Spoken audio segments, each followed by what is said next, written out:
तो हेलो बच्चों, आज की वीडियो में मैं क्या करवाने वाला हूँ आपको production of insulin by bacteria with the help of genetic engineering. जो इंसुलिन होता है वो क्यों ज़रूरी होता है।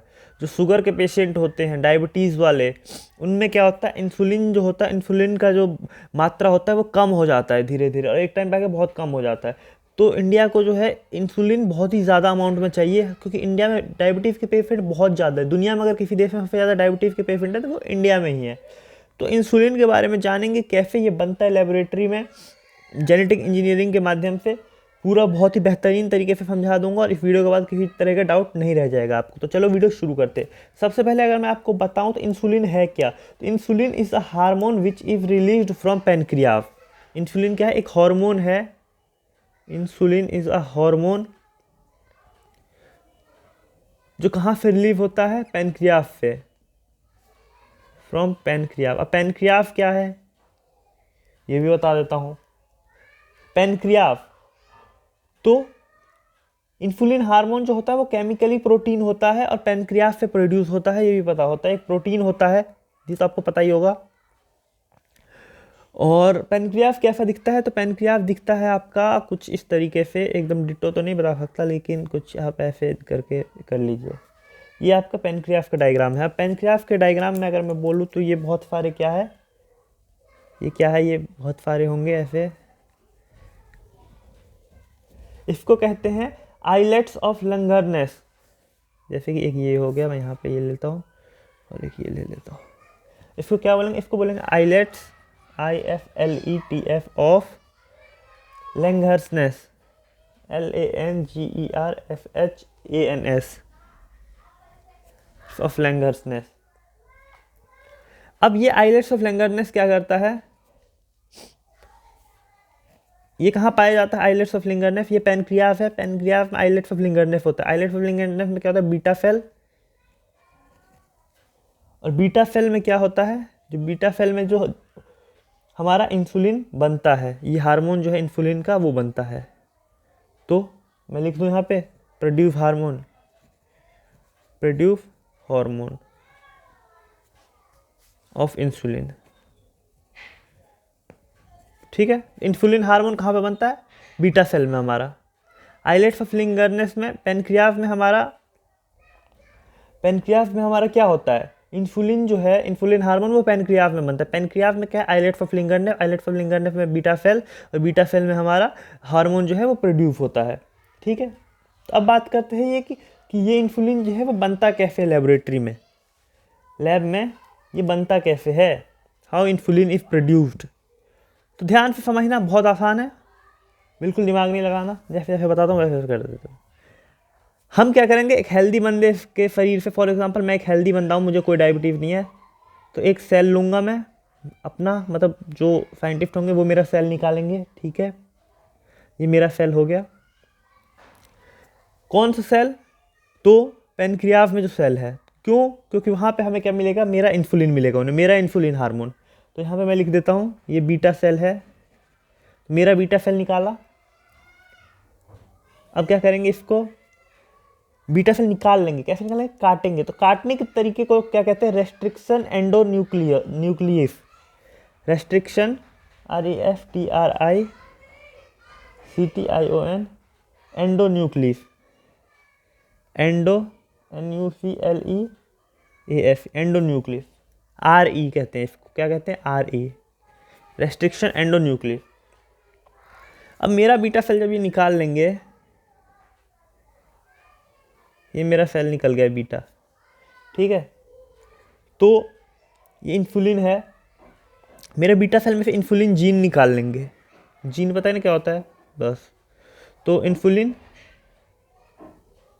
जीन जो है वो निकाल लेंगे। कहाँ से निकालेंगे? मेरे बीटा सेल से निकालेंगे। ठीक है, अब क्या करेगी साइंटिस्ट?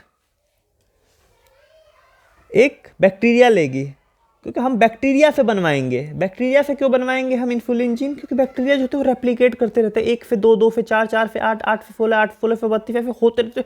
तो हमें क्या होगा? बहुत सारा इंसुलिन का जीन मिल जाएगा। इतने सारे लोगों को डायबिटीज़ है तो कहाँ से आएगा?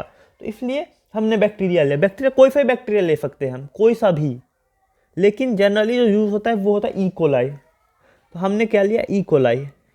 ये एक बैक्टीरिया है, इस बैक्टीरिया को ले लिया हमने, ई कोलाई है इस बैक्टीरिया का नाम, कोई सा भी ले सकते हैं लेकिन ये लिया। अब क्या होता है बैक्टीरिया में 2 डीएनए होता है, ये तो हो गया इसका एक डीएनए, सिंपल डीएनए लिख देता हूँ मैं यहाँ पे डीएनए, और ये हो गया इसका एक और डीएनए जिसे हमने कहा प्लाज्मिड डीएनए, जो कि इसका एक्स्ट्रा डीएनए था। ठीक है, ये ई कोलाई बैक्टीरिया है, ये प्लाज्मिड डीएनए। अब हम इसके साथ क्या करेंगे, इसका हम क्या करेंगे, एक इसको हम इसका जो ये वाला एक्स्ट्रा डीएनए है ना, इसको हम निकाल लेंगे। हमने इसका एक्स्ट्रा डीएनए निकाल लिया, इसका नाम था प्लाज्मिड। बीटा सेल में से, नॉर्मल बंदे के बीटा सेल में से, एक हेल्दी पर्सन का बीटा सेल में से हमने इन्सुलिन जीन निकाल लिया और इसके में से एक्स्ट्रा डीएनए निकाल लिया। अब क्या करेंगे, कैसे निकालेंगे, इसके में से एक्स्ट्रा डीएनए निकाल लेंगे इसका, और इसके में से इंसुलिन जीन निकालिए। इंसुलिन जीन कैसे निकाला हमने, आरई के माध्यम से, रेस्ट्रिक्शन एंडोन्यूक्लियस। ये क्या होता है RE, it is a type of scissor, biological scissor आप इसे कह सकते हैं। अब दूसरे पेन से करता हूं,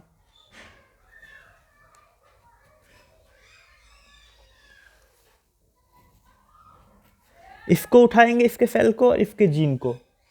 ठीक है, ये हो गया हमारा इसका एक्स्ट्रा डीएनए। इसके एक्स्ट्रा डीएनए में हम क्या करेंगे, इंसुलिन जीन ऐड कर देंगे। ये ऐड कैसे होगा, इसके प्लाज्मिड को हमने कट करा और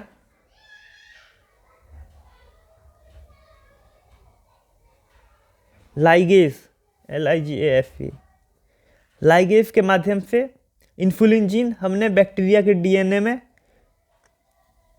फिट कर दिया, पेस्ट कर दिया। लाइगेज क्या होता है, एक तरफ से फेविकॉल, गोंद समझ सकते हो, ग्लू कह सकते हैं हम इसको, लाइगेज को ग्लू। हमने इसको क्या करा, इसमें पेस्ट कर दिया। किस में पेस्ट कर दिया, हमने प्लाज्मिड में पेस्ट कर दिया, प्लाज्मिड में पेस्ट कर दिया। क्या, लाइगेज की मदद से। लाइगेज क्या है, ग्लू है इंसुलिन जीन को। ये जो था इसका, इसे मुझे इस कलर से करना चाहिए था, ये पूरा ग्रीन कलर का जो है ये प्लाज्मिड है, ये थोड़ा सा ग्रीन कलर जो है ये प्लाज्मिड है, और इसमें हमने इंसुलिन जीन फिट कर दिया। अब हमारे पास क्या आ गया, जो नया डीएनए बन के आ गया एक, इसके डीएनए को हमने मॉडिफाइड कर दिया। इसको हम क्या कहते हैं, इसका नाम क्या दूं मैं यहाँ पे, जो नया डीएनए बन के आया इसे कहते हैं हम recombinant plasmid DNA, recombinant plasmid DNA, ये इसका नाम हो गया। अब क्या करेंगे, वेक्टर की मदद से। वेक्टर क्या होता है, वेक्टर को अगर मैं सीधा सीधा बोलूँ आपको तो डिलीवरी बॉय समझ लो आप। जैसे आपके घर में अमेजॉन फ्लिपकार्ट का डिलीवरी बॉय आता है ना, वैसा ही डिलीवरी बॉय की मदद से हमने इसको डिलीवर कर दिया, ट्रांसफ़र कर दिया। किस में ट्रांसफ़र करा, ई कोलाई में। फिर से ये ई कोलाई था ना, हमने ई कोलाई से निकाला था। अब हमने इस ई कोलाई में क्या करा, ये ई कोलाई हो गया एक बैक्टीरिया, ये इसका खुद का डीएनए था, ये वो वाला डीएनए जो हमने निकाला था। पर इस डीएनए में क्या किया हमने, इस डीएनए में तो ये तो नया वाला डीएनए है ना, कौन सा डीएनए है, रिकम्बाइंड प्लाज्मिड डीएनए, ये नया वाला डीएनए है। अब क्या है, अब इस डीएनए के, इस बैक्टीरिया के पास जो डीएनए है उसके डीएनए में इंसुलिन है। अब इस बैक्टीरिया के पास जो डीएनए है, इस डीएनए में इंसुलिन है। समझ रहे हो, पहले हमने कट करा, उसके बाद फिर हमने पेस्ट करा, उसके बाद फिर से उसको में डाल दिया। पहले हमने निकाला, उसके साथ कुछ मॉडिफाई करा, कट पेस्ट करा, उसका जो खास चीज़ था, क्या खास चीज़ था, तो उसके डीएनए में, प्लाज्मिड में।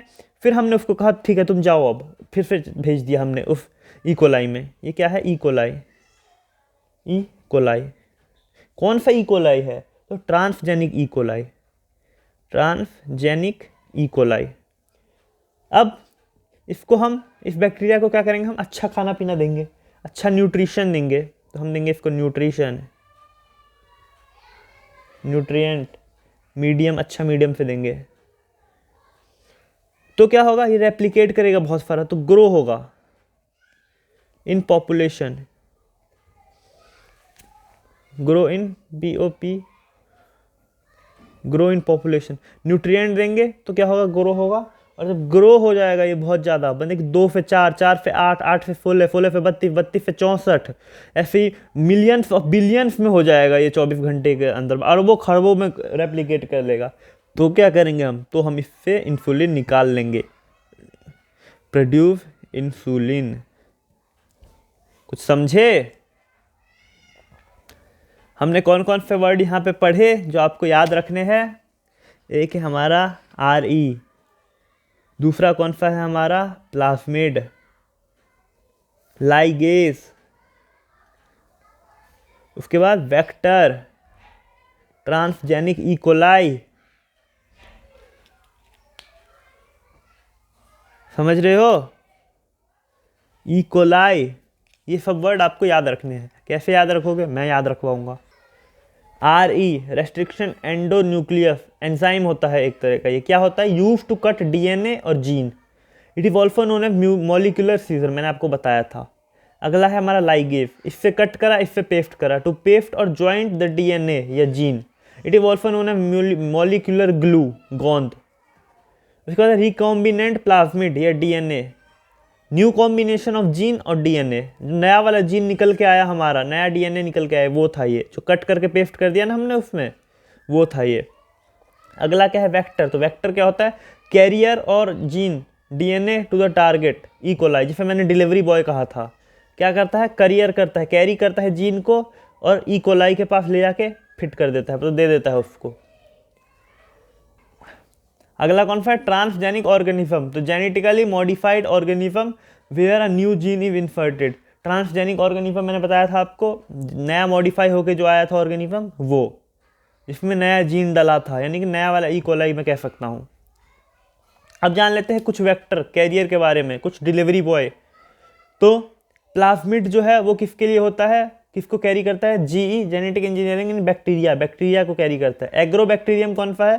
तो प्लांट क्रॉप में अगर कुछ करना हो तो एग्रोबैक्टीरियम से हम कैरी करवाते हैं। ह्यूमन बींग में अगर कोई जेनेटिकली मॉडिफाई करवाना हो तो वायरस की मदद से करवाते हैं। YAC और कॉफमिड, ये क्या है? लैब एक्सपेरिमेंट के काम आता है। YAC मतलब यीस्ट आर्टिफिशियल क्रोमोसोम। तो होप सो आपको वीडियो अच्छा लगा होगा। अच्छा लगा हो तो लाइक करें, चैनल सब्सक्राइब करें। मिलेंगे फिर नई वीडियो में, जब तक के लिए जय हिंद।